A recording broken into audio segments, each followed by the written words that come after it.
So there are a lot of people in this room that know what it's like to try to get into MIT and what happens when you're a student.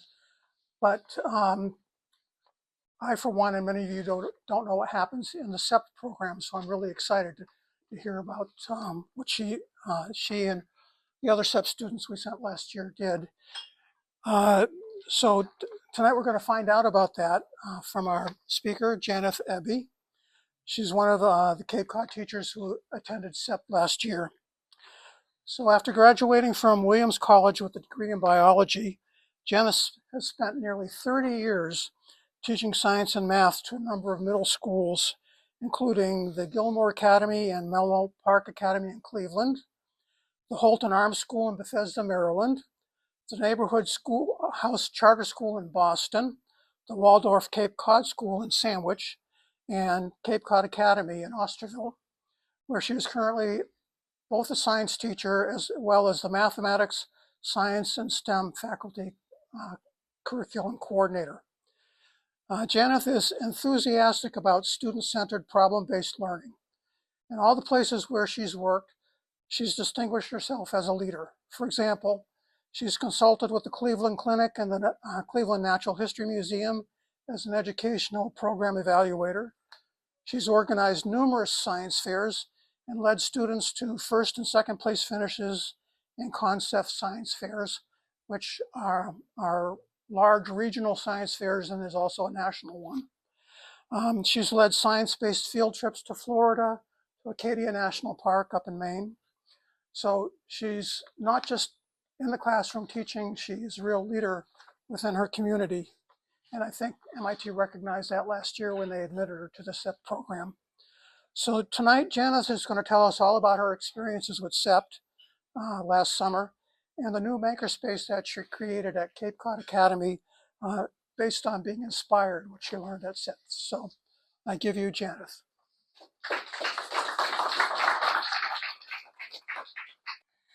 Well, this is very exciting to be invited to speak here. I've very much enjoyed meeting the members of the committee and hope to be able to tell you a little bit about what I did last summer and how it inspired me to create a makerspace at Cape Cod Academy that I really believe is changing education, not just for the few students that I taught this year, but for the entire school. So these are pictures from Cape Cod Academy. They are all taken in the makerspace. What I want to point out is that in every case, kids are really engaged in what they're doing. And I've taught, as George told you, I've taught for a long time. I've seen a wide array of different kinds of students. And this type of engagement, kids really being into what they're doing, that's what leads to the best learning. And so that's why this is so important. All right, so a little bit about me. I think you already heard a little about me, but I'll tell you a little more. I have two sons. They both live in Cleveland because I spent 24 years there. My husband is from there. And we love to, as a family, we love to travel. We travel a lot whenever we can. But I also love to walk. I love to hike. I love to be out in nature. That's our dog, Millie, who sadly we had to put her down last October, but she just loved being outside, and I would walk her 4 or 5 miles every day. You can tell she's an energetic. She was an energetic dog. I've taught at all levels, but I teach now primarily at middle school, and many people, when I say that, they kind of roll their eyes and think, "Oh my God, why did this woman pick that crazy age?" 11, 12, 13-year-olds, they're very hormonal. They can be a challenge. They're very active, but I can show you exactly why I like to teach that age and why I like to teach science. Because, I was actually a science and English double major. And I didn't choose English, I chose science, and it really has something to do with this. Get this to work.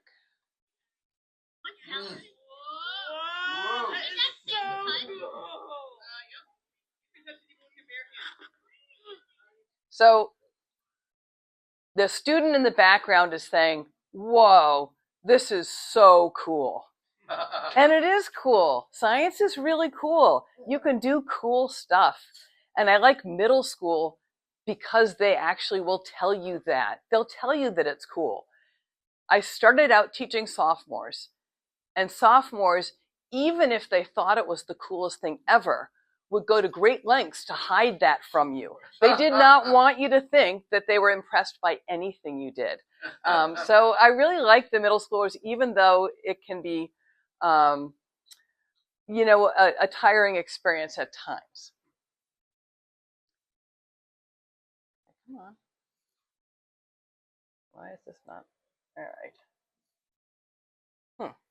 There we go. All right. You know, I think it was actually this one I was going off of, wasn't it? Keeps going off of presentation mode. I don't know why. Well, you're not going to get a full screen, sadly. It just doesn't want to do that. It was on presentation mode, but now it's gone. At Cape Cod Academy, I have a colleague who went to the CEPT program several years ago. And she told me about this, and she said, you would love it. She said, this is a great program. It's absolutely phenomenal. The experience of being there is something that you'll never forget. So I looked into it, and what I saw was, wow, this is exactly the kind of stuff that I like to do. So I was lucky enough to be sponsored by the MIT Club of Cape Cod to go there. And really just, it lived up to every expectation that I had. Let me tell you a little bit about what you're seeing here.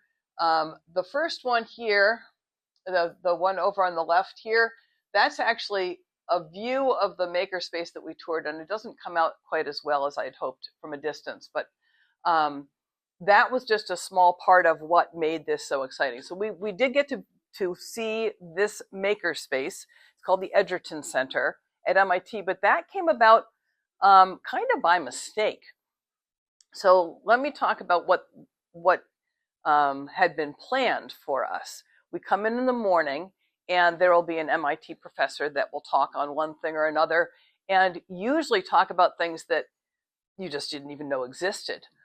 Or talk about things you'd always wondered about and thought, I just never even knew how that worked. So for example, we had a professor come in and talk about magnets and magnetism. And I've taught about magnets for years to my students. But at those moments, I've always been glad that I'm only teaching 7th graders, because I can't really explain it at the college level because I just don't even understand how it works. This woman came in and just, she blew all of our minds.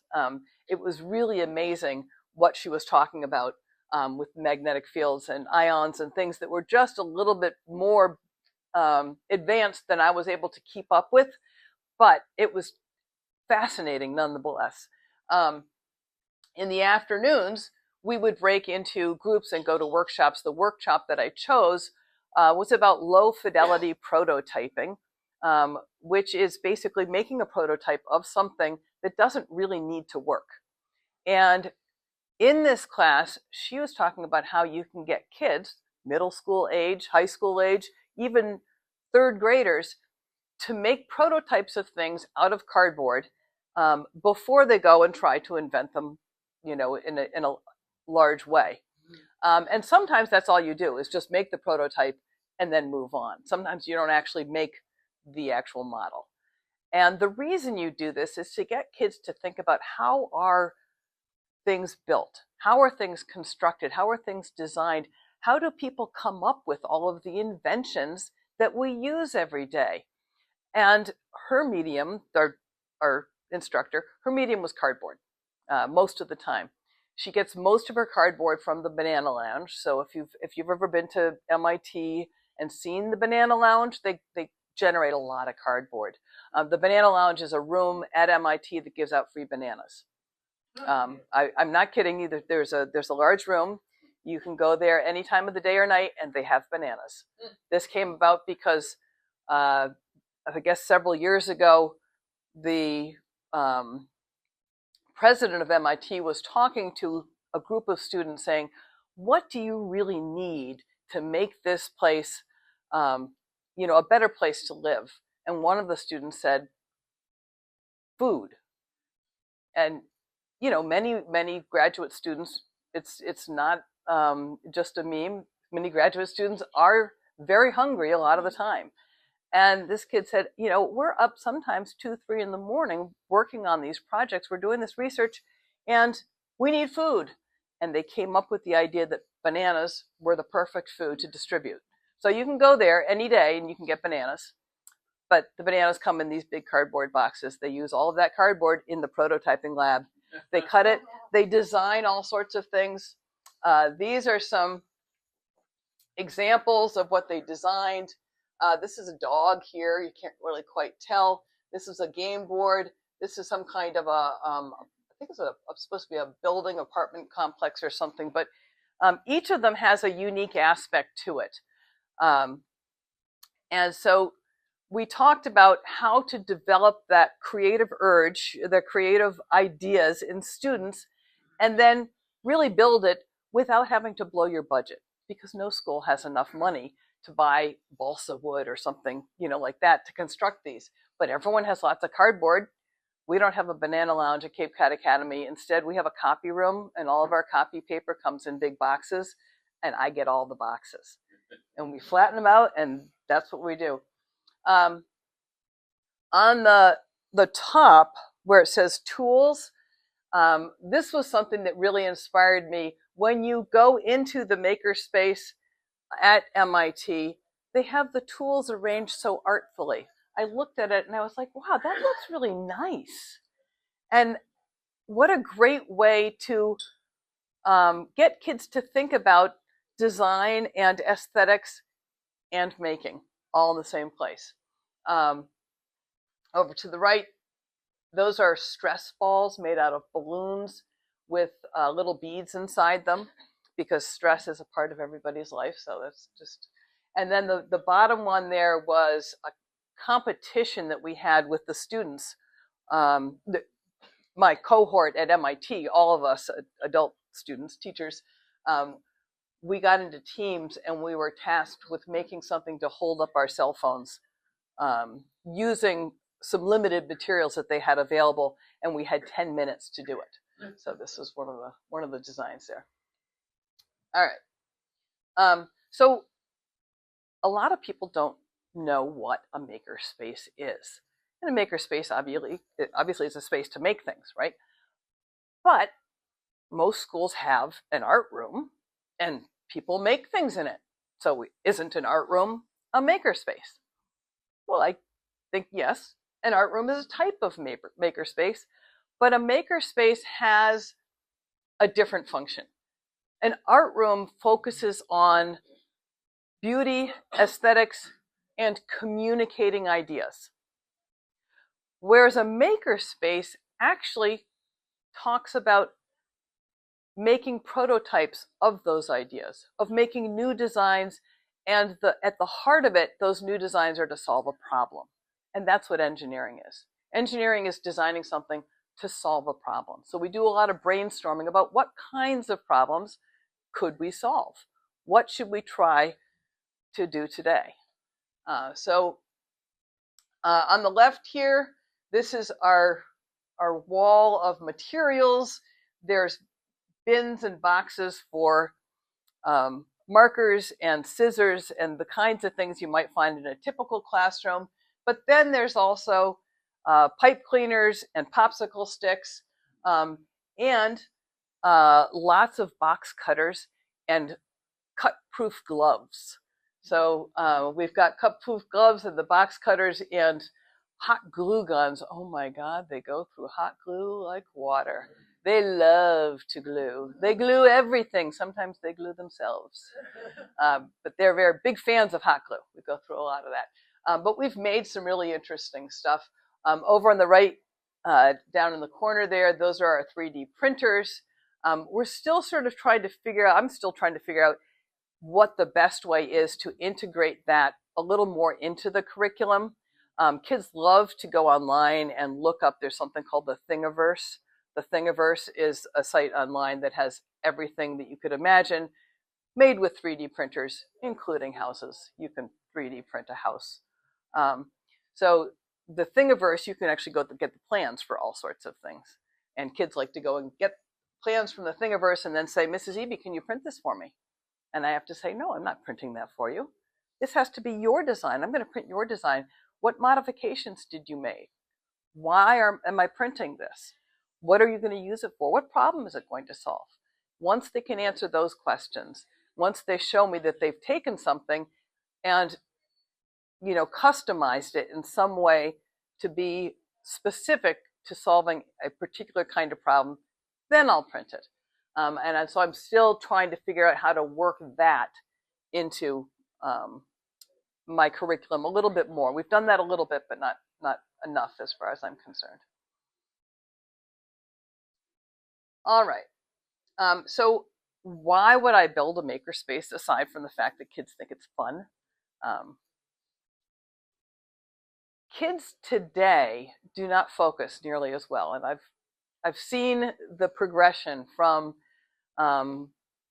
almost 40 years ago, when kids could easily focus for a few minutes on a single problem and not be distracted, to now where it's hard to get kids to focus for more than a minute or two unless they have something really engaging.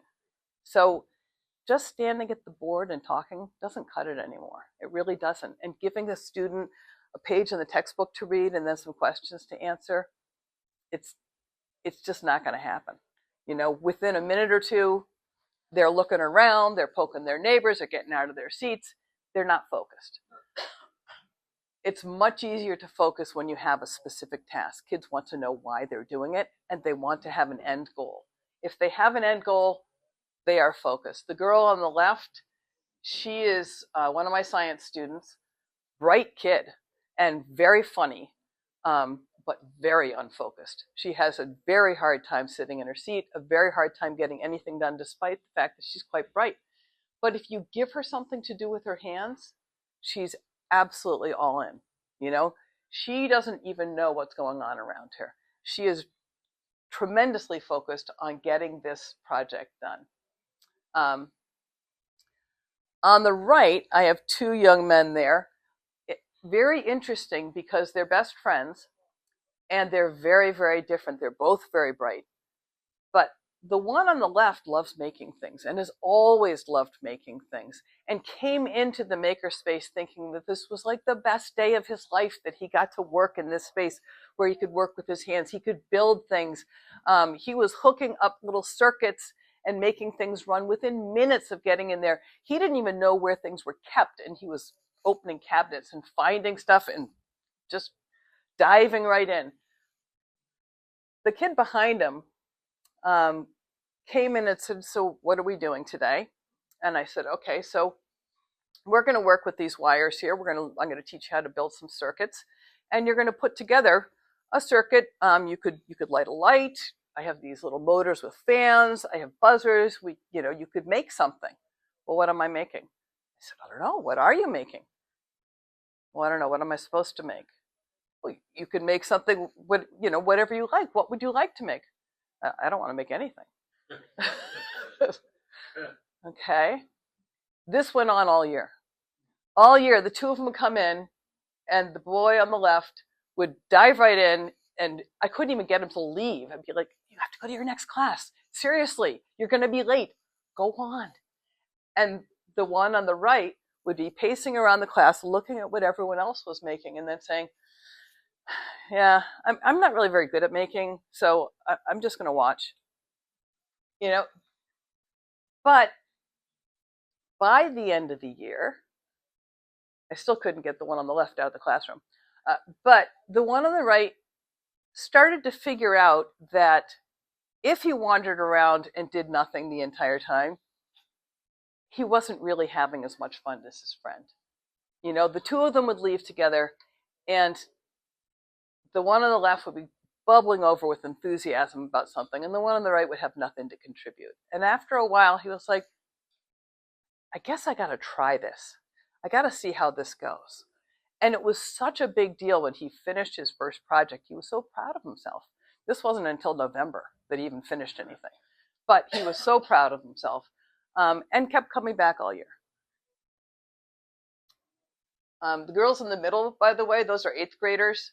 The one who is holding the fabric in the front has just taught the one behind her how to use a sewing machine. And this is one of the great moments because I don't know how to use a sewing machine. I really don't even know how that works. It was donated. It was put in there with a bunch of fabric. They came in and they said, "Can we use the sewing machine?" And I said, "Well, I don't really even know how to like thread the bobbin or anything." And the girl in front said, "Well, I know. I have one of these at home." I said, "Great, have at it." And they started making stuff. I still don't know how to use it, actually. Next year, I'm going to have her come in and teach me. But this is one of the things that's so great about Makerspaces too, is that students feel empowered and they feel like they have something that they can teach us, and they love that. So we've had a lot of different successes. A lot of interesting stuff has been built. The picture on the left there, we had chalkboard paint that we put on one door, and we were giving kids chalk that they could just draw little things. And a couple kids had drawn a little ocean scene. And a girl that came in and didn't really have anything to do and wasn't really sure what she wanted to do saw some CDs stacked up and thought, that picture needs a little bling. And she made that cute little fish just to put on there, not because, not because anyone told her to or anything else, but just that was what it needed. The girls on the right and the boy behind, at the top over there, they're busy making some props for a play. So they're in a play together, and they're trying to put something together for the play. The boy in the bottom right is using an electric cardboard cutter, which I didn't even know existed until this year. This is something that, you can cut cardboard in curves, so it's really kind of nice. Doesn't work on thick cardboard very well, but worked very well on what he was using. And the 3 boys next to him, they have just created, this was part of a competition that we had in a class where they were tasked with using cardboard straws, rubber bands, string tape, and glue, and putting together something that could pick up a ball and put it in the little straw basket. So there's a basket in the middle, and there's a little line with a ball on it, and they had to be able to pick it up and just transport it that small amount. And that sounds like it might be not too difficult, but it actually is pretty hard to do. They did a nice job, though. They did make a little cardboard arm. I don't know if you can see the little cardboard arm here. And then these are straws here. These are the bendy parts of straws, and they have strings running through them. And when he pulls on strings at the back, they bend around the ball and pick it up and then drop it in the basket. So those are some examples of things that we've made. Now, all of this stuff I would not have had any idea of how to set up if I had not been able to visit the Makerspace at MIT and do the workshop on the cardboard prototyping and all of that. I really wouldn't have known how to go about it. So I don't think this would ever have happened if I hadn't gone there. I wouldn't have had the courage to start it either.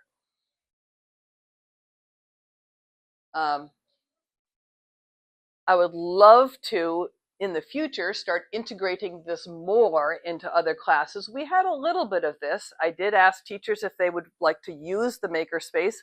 So teachers from other classes have come in and used the Makerspace to do certain things. On the left, those are camouflage creatures for the 6th grade life science class.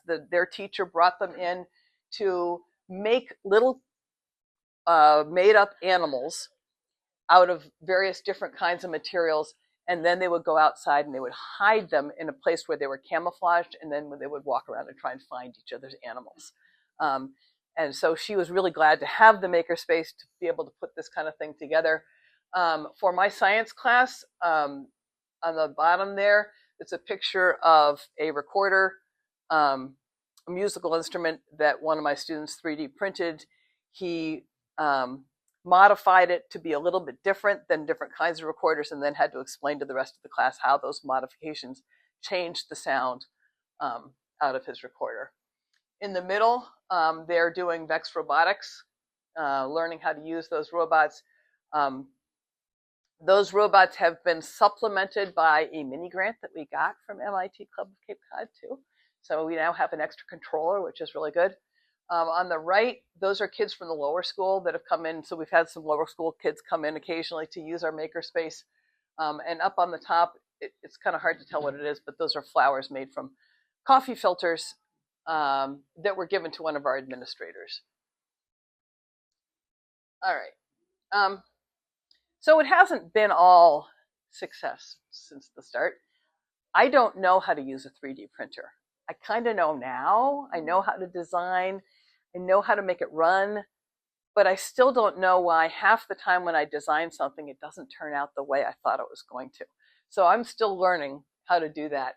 And I have limited time, so I don't have enough time to really go and investigate it. There's not enough time to clean up either. These classes are messy. The place gets really messy. So I have to go in about once a month at the end of the school day and spend an hour just trying to get, things corralled back into their proper containers, etc. It's hard to work into the schedule. We haven't figured out a really great time for the upper school kids to do this, because our kids in high school, I'd love to have them use this, but they haven't really, because we haven't been able to figure out when that would fit into their schedule.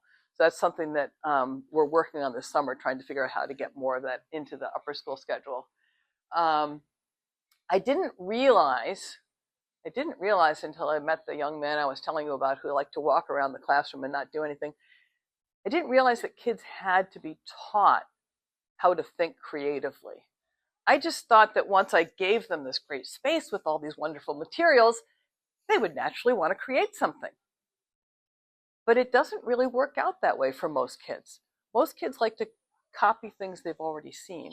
They like to be given directions on exactly how to do it. But the idea of the Makerspace is for them to design something that's original. That's really hard for kids. So I've been spending a lot of time reading about how to better promote original thinking and how to develop that in kids. Not enough storage space is sort of self-explanatory, and this place had no running water, which was a huge problem. Luckily, we're moving into a new space that has 3 sinks, and they all have running water.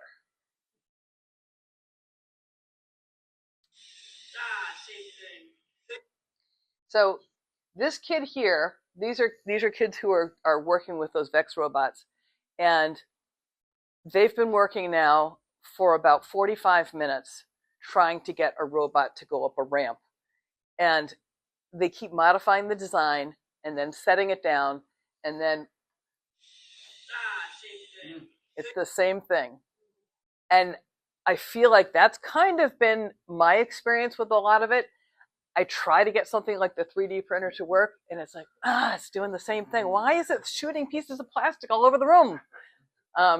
So it takes a lot of persistence, but it's great for developing persistence in kids too.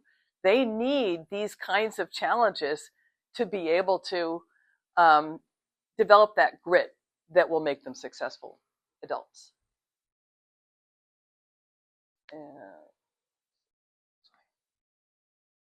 All right. So some of the things I've learned, well, students need structure, and not just in an academic class, but they need structure in our Makerspace too. It's not enough just to say, here's some stuff, make something cool. You gotta teach them how to get there. Prefab kits. So for the young man I was telling you about who didn't like to do anything in the Makerspace, that was what finally got him started, was giving him a kit with a really good set of directions. He followed the directions. It was successful. He was thrilled. He was thrilled that he finally did something on his own. And so some kids need that, and having a bunch of prefab kits to get kids going can really be a good thing. The other thing is, it's great to have the kids, look at each other's work. So I want to have more space for them to display their work. That's something I'm working on in our new Makerspace. And I next year am going to have some times at the end of class where will go around and they will explain their process in making that, what's the function of whatever it is that they created, what they plan to do with it, and so they can take some inspiration from each other.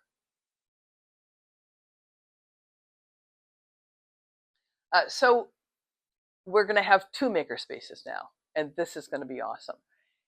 In the current space where we are right now, we are going to leave behind the cameras and microphones and green screen and lights and things that were there to make videos. That was part of the original Makerspace, was all of this camera equipment. This had actually been part of a Makerspace from years ago, and it had never been used very much. So we set it up in the Makerspace, and then what we realized is here are kids making videos, and over here we've got kids hammering in the same room. It just wasn't working. So we need to have a quiet space for kids to be able to do that kind of media work. That's going to remain in the Makerspace, the current one, and the sewing machine is going to stay there because kids like to make costumes and props and things like that. We're going to leave a certain amount of the other making equipment, just sort of the more mundane things like markers and scissors and paper and that kind of stuff. But the messy kinds of stuff are going to move to a new space that has sinks, has a lot more space. It has space for kids to display their work when they're done. It has space for projects that are only done halfway and need some more work. It's going to have a lot of different areas. We're going to have some new woodworking equipment. We're going to have a much expanded electronics section, and a much bigger area for Legos, robots, things like that. So it'll be really nice to have this, and it's going to be in the science building where all of the upper school students can walk by and see what's going on, and hopefully that will inspire some of them maybe to come by, at lunchtime or other times when they have free time and dabble a little bit. We did have some of that. We had some kids who would come by during their free time and ask if they could make things. But the old Makerspace was way out in an area that was not frequently trafficked. This will be right in the middle, so it should be really good. And the last thing is, I'm going to spend the summer coming up with a curriculum that actually helps kids to learn how to be creative. And I went back when I was starting to think about what do I need to do next year. I went back to the slideshow that Rosa Weinberg, who was our teacher at MIT, who did the workshop about the low fidelity prototyping, and read through all the slides again and thought, wow, there's so many good ideas in here. Why didn't I do this last year? I'm going to do it now. There are games that I can have the kids playing, all sorts of wonderful things. So the fabulous thing about the end of our time at MIT was all the stuff that we learned, all of the slideshows, all of the materials were put into a big folder that we still can access. So I can still use that. It's not, it wasn't just a one-time thing. I can continue to access that, and it will continue to help me be a better teacher at school. The last thing I wanted to say, I did have another point about the curriculum. Now I've forgotten what it is. It'll probably come to me. But it's just phenomenal to be able to have that kind of support. Rosa has been great. She has said, anytime I have a problem or question, I can reach out to her. And then Diane Bronzica, who's the head of the Makerspace at MIT has said similar things, that if I want to come back and visit, she can show me how to do that. So I'm really excited about,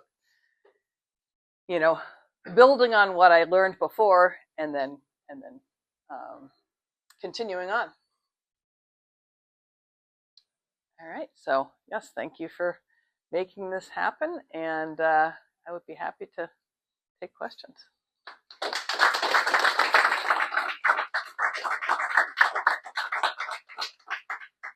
I've got two comments.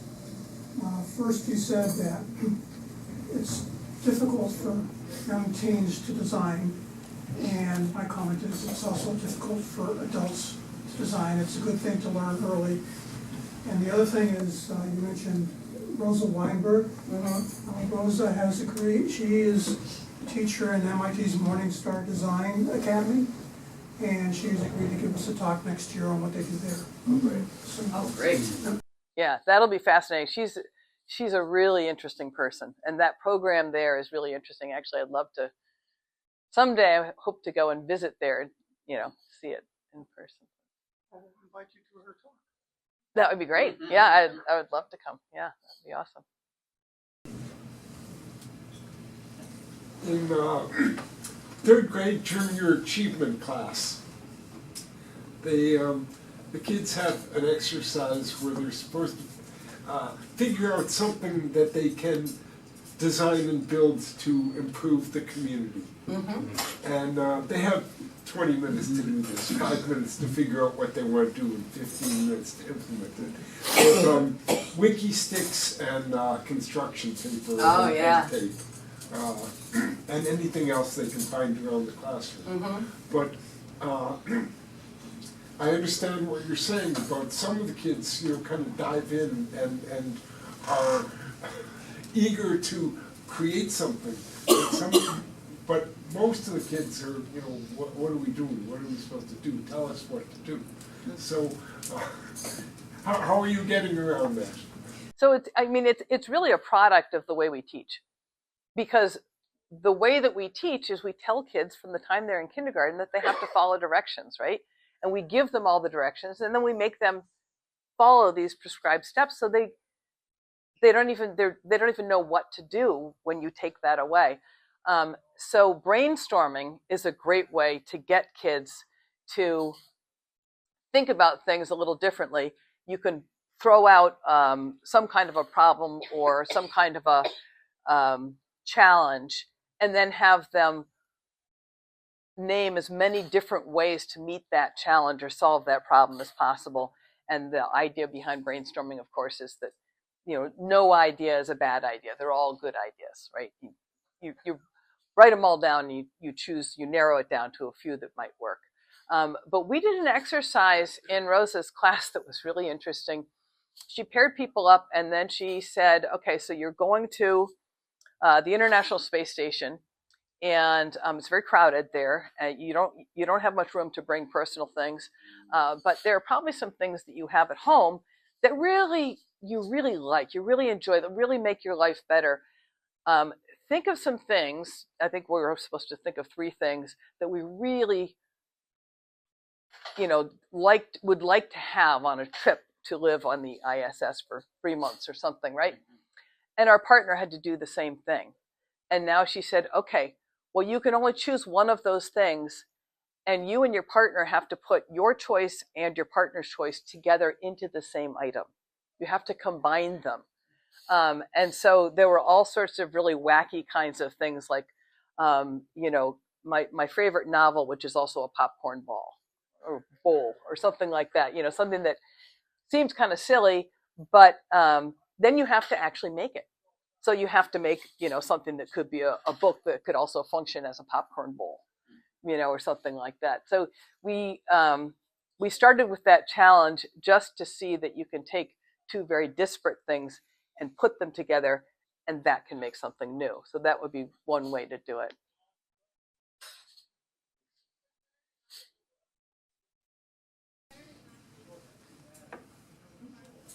I think I'm really pleased with this. I think this is the sort of thing that we dream of when we try and figure out what to do with the modest amount of money that we have. So I think we're all extremely pleased that you got so much out of it and were able to pass it on. And also for the two of you that are going this summer, very excited to hear. We'd love to have you come back and tell us what you found out next year. Thanks. I remember the one other thing that I was going to say before that I didn't. So there were, I think, 46 of us all together.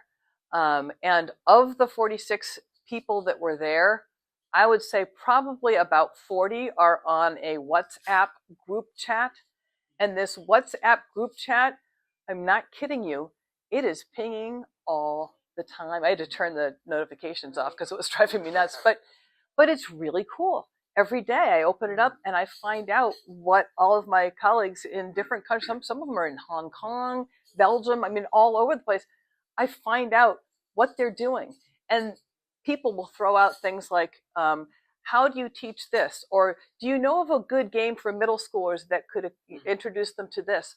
Or what was that thing that that person said at MIT? Because I want to use that in this lecture. And other people will, pop in and answer it.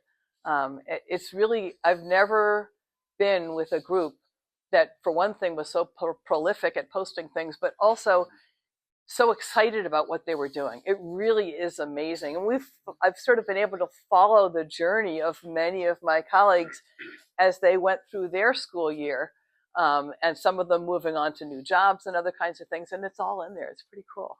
I've never had a group, experience like that before. Did you get to see the MITES program while you were there? The MITES program? So the MITES program is where they bring high schoolers from the surrounding areas around MIT. They bring them out on Saturday, and they give them all different projects. Oh, and cool. So they make their own video games. They do all sorts of stuff. So I didn't see it. Show that. Well, we weren't there on a Saturday. Oh yeah, right. Yeah. So, but that does sound amazing. How do kids get into that? They apply. So there's is it just for Boston students or?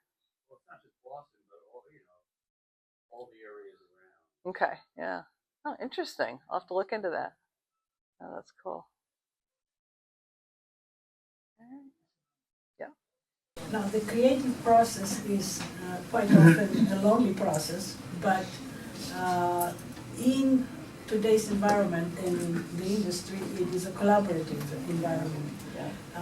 So, do you ever put kids together to work on a project or an idea? For example, the kid that was was coming to him very easy to solve a problem and could do things on his own, and there was the other one who couldn't do anything or couldn't think of anything to do.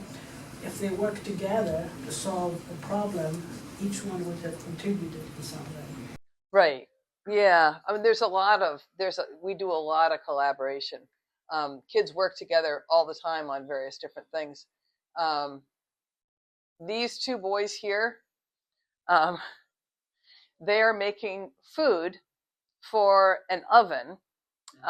So they were making some toys for our aftercare program, and one of them wanted to make like a big, out of a box, made like a big cardboard oven, the door that opened and everything, so that the kids could pretend to cook.